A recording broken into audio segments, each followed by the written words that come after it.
Bonjour, nous allons examiner aujourd'hui comment réaliser un dessin de définition. On l'a déjà fait dans deux cours précédents. Cette fois-là, on va faire un dessin vraiment complet, puis on va faire un dessin de définition pour chacune des pièces qu'on a modélisées. Une fois que ça sera fait, on va effacer ça. Vous aurez à faire aussi le dessin technique d'assemblage. Vous regarderez les vidéos qui suivent à ce sujet-là. Continuons. L'autre chose à examiner avant de commencer le dessin de définition, c'est quels sont les codes conjugués parce que c'est celle-là qu'il va falloir prêter plus d'attention. Alors, j'ai une cote conjuguée ici qui va correspondre à la distance de celle-ci. Alors, il faudra qu'apparaissent les mêmes cotes avec les mêmes symboles. On a, bien que c'est la même dimension, ce ne sont pas des cotes conjugués. Ici, on a deux autres ici, mais qui vont être conjugués au châssis. Alors, le support, lui, contient toutes les cotes conjuguées entre les pièces. Alors, ici, ça devra être exactement la même mesure qui est rapportée d'un dessin à l'autre. Et évidemment, aussi, un autre code conjugué pour chacun des trous. Ce sera le diamètre des trous. On va choisir, nous, de mettre une tolérance de 10,15 par-dessus une tolérance de 10. Je vous montrerai comment faire ça dans quelques instants. Même chose pour ces trous-là ici. Par contre, leur distance, pas beaucoup d'importance. Fait que là, ici, on n'aura pas, on mettra tout simplement une cote. Et puis, la tolérance est indiquée par défaut dans le dessin. Fait qu'on mettra juste une cote ici. Alors, nous, on va, pour l'exemple, on va se concentrer sur cette figure-là. Alors, je vais fermer mon dessin d'assemblage. Ici, je n'enregistre pas ça, je n'ai pas de besoin. Et puis, je vais enlever, je vois que j'ai laissé le titre, je vais l'enlever. Et on va commencer. Je vais ouvrir la pièce qui est ici. C'est bon. Et on va maintenant ouvrir le dessin technique. Format A devrait être suffisant là, en 8 en millimètres. Et puis, j'insère le dessin. Alors, j'observe qu'est-ce qui fait mon affaire. Évidemment, cette vue-là est essentielle. Je décide est-ce que je veux celle-ci ou celle-là. C'est votre choix, moi, ou même éventuellement elle. Je vais préférer celle-là. Vous allez noter, le cartouche est presque rempli automatiquement. Il manque le nom de l'enseignant. On va aller ici, on va indiquer ça. Le titre du cours et le nom de l'enseignant. Si vous travaillez à la maison, vous n'aurez probablement pas cette possibilité-là ici. Il faut double-cliquer puis le rentrer à la main. Alors ça, c'est fait. Donc, pourquoi le cartouche est complètement rempli? Eh bien, il est complètement rempli parce que, je vous montre ça tout de suite, j'ai ici pris la peine de rentrer les propriétés. OK, c'est essentiel de le faire parce que si vous ne le faites pas là, vous aurez aussi à le faire dans nomenclature, c'est beaucoup de temps perdu. Bon, j'observe mes vues. Est-ce que ça me satisfait? Moi, les arrêts de tangente, ça ne me satisfait pas, justement. Alors, je vais demander de les enlever. Arrêt de tangente, enlever. Ce n'est pas obligatoire. Si vous préférez les garder, laissez-les, mais moi, je préfère comme ça.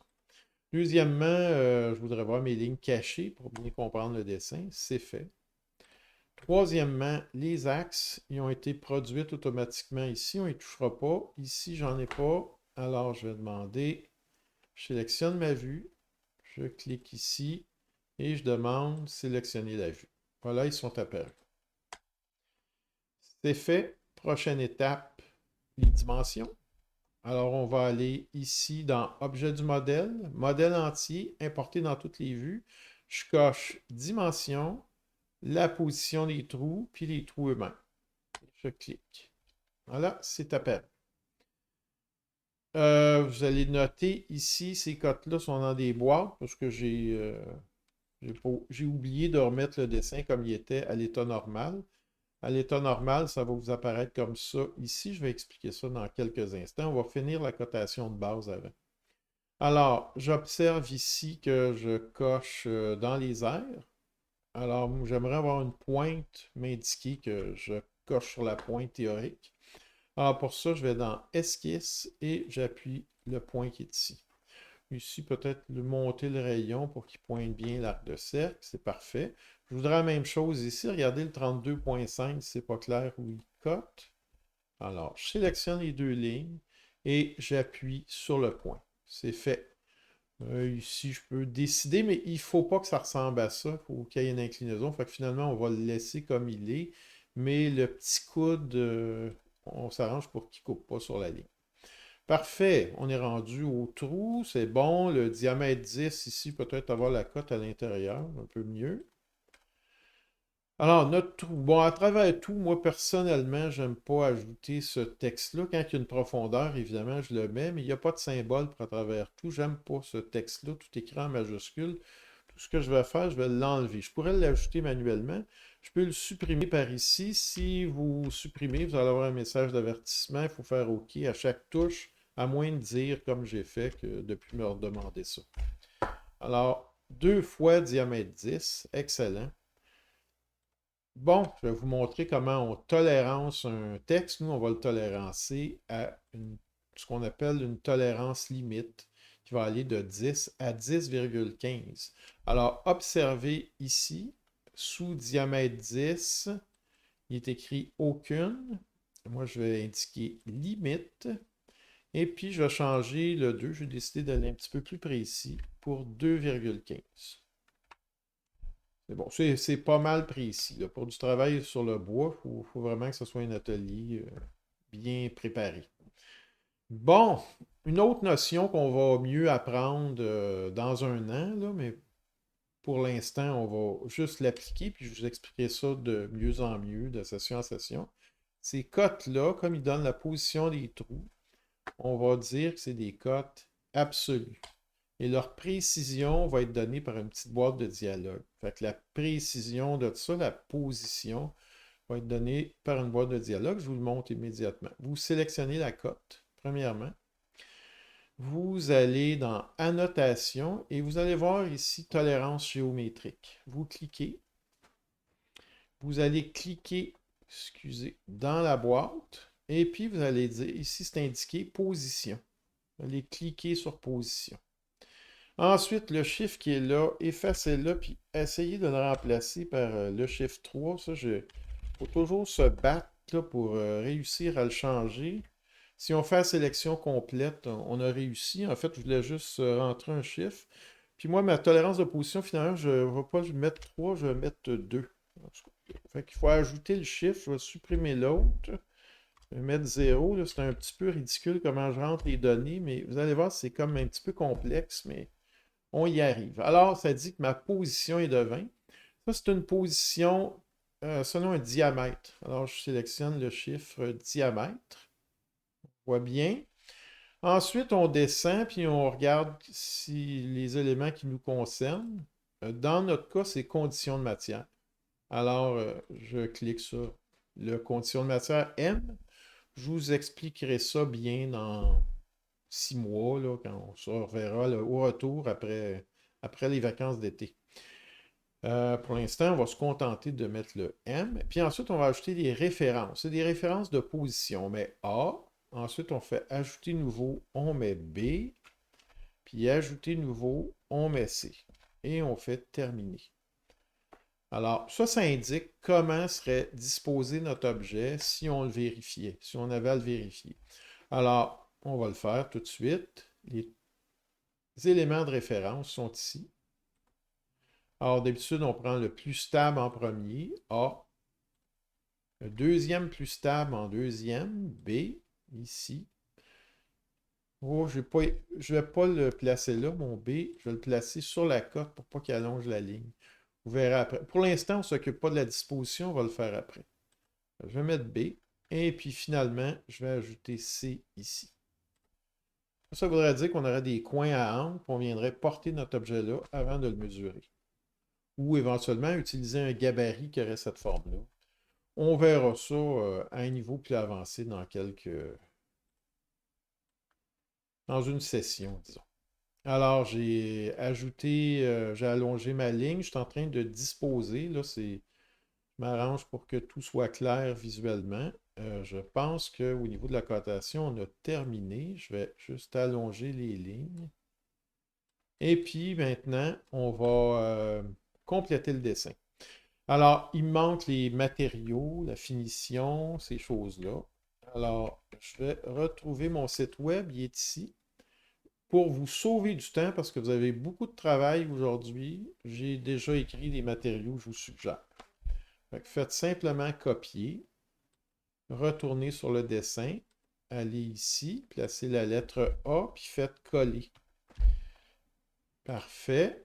Une chose aussi que vous devriez faire tout le temps quand vous collez du texte, habituez-vous, enlevez, utilisez la police du document, puis remettez-la. Comme ça, si jamais il a changé la fonte, il va remettre la fonte standard du dessin. Finalement, on voit que le texte est trop gros, là, ça ne rentre pas, on veut le tasser. On double-clique dessus, puis on tasse tout simplement la boîte.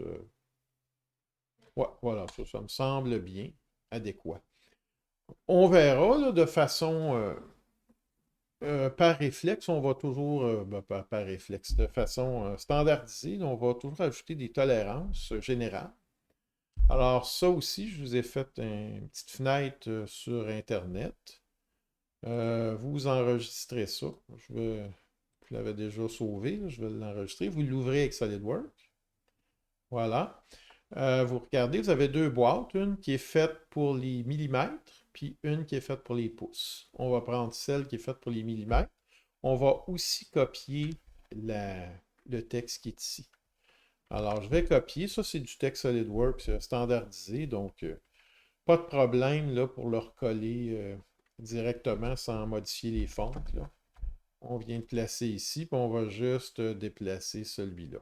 Vous allez remarquer, quand vous le déplacez, une petite ligne jaune pour vous dire que vous êtes aligné. Peut-être mettre un espace, parce que c'est quand même deux informations distinctes. La norme, celle-là, là, la 22081, dit de mettre ça le plus proche possible du cartouche. Disons qu'on est assez près.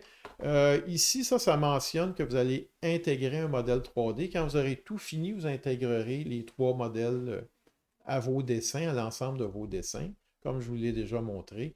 Alors ici, vous intégrez au PDF là, le modèle 3D. Alors ici, vous sélectionnez le truc peut-être pour l'aligner par là, pour que ce soit plus beau. On va venir porter ça au bout. Et puis, ça indique qu'il y a un modèle qui est fourni. Voir pièce jointe à ce document, les dimensions théoriques exactes d'un modèle 3D. Alors ici, ben, ABCD, on va remplacer ça exactement par ce qui est écrit en dessous. Fait que nous autres, c'est le modèle GERI 224 VM. C'était la semaine 4. Là, on est rendu à la semaine 5. D, puis son numéro, c'était 301. Voilà. C'est fait. Et puis, on contemple notre chef-d'œuvre, puis on essaie de faire la même chose pour les deux autres pièces. Alors, les tolérances géométriques, comme je vous ai dit, vont s'appliquer uniquement avec les codes conjugués. Alors, si le 25 qui est là est conjugué avec une autre pièce, oui, on met des tolérances de position. Si ce n'est pas le cas, bien, là, c'est le cas ici, mais si ce n'est pas le cas, vous laissez la cote avec aucune tolérance, mais en fait, les tolérances qui vont s'appliquer, ça va être celle-ci. Un petit peu moins précis dans ce cas-là. Presque la même chose, là, sur 30 mm, c'est plus ou moins 25. C'est un petit affaire plus précis. Alors ici, je vais remettre ça à absolu parce que c'est nécessaire ici. Donc, sur le support, ça va être deux fois ces façons-là. Et puis sur le châssis, c'est juste à l'arrière que vous utilisez ça. Par contre, tous les trous doivent être tolérancés comme ça, là, 10, 15, 10. Merci beaucoup. Ah, ben, peut-être observer comment on fait le PDF tant qu'à faire, mais je crois que c'est pas un gros secret. N'oubliez pas, en tous les cas, d'enregistrer votre document, hein. Ça, c'est sûr. Et puis, une fois que c'est fait, ben, enregistrer sous en PDF. Et puis, voilà, vérifiez les options. Assurez-vous qu'il n'y a pas exporté en couleur, sinon on va se retrouver avec des lignes grises. Et puis, on enregistre. Ouais, il m'avertit qu'il me manque une police, là, mais c'est pas une police importante, c'est celle qui indique le petit texte en bas. D'ailleurs, si jamais vous voulez l'enlever, vous pouvez faire modifier, le sélectionner, puis tout simplement le supprimer. Alors, une fois que vous aurez tous vos PDF, ben, vous vous rappelez la façon de joindre les PDF entre eux, c'est insérer des pages à partir d'un fichier. J'en ai pas fait d'autres. Vous insérez tous vos documents, puis les mettez dans un ordre adéquat. Et puis, quand vous avez fini aussi, mais ça, on peut le faire juste à la fin, une fois que tous les documents sont insérés, vous venez joindre vos documents 3D par ici. Insérez seulement les 3 pièces des dessins de définition. Je vous expliquerai dans une semaine ou 2 ou 3 comment insérer l'assemblage au complet. Bien, merci beaucoup. À bientôt.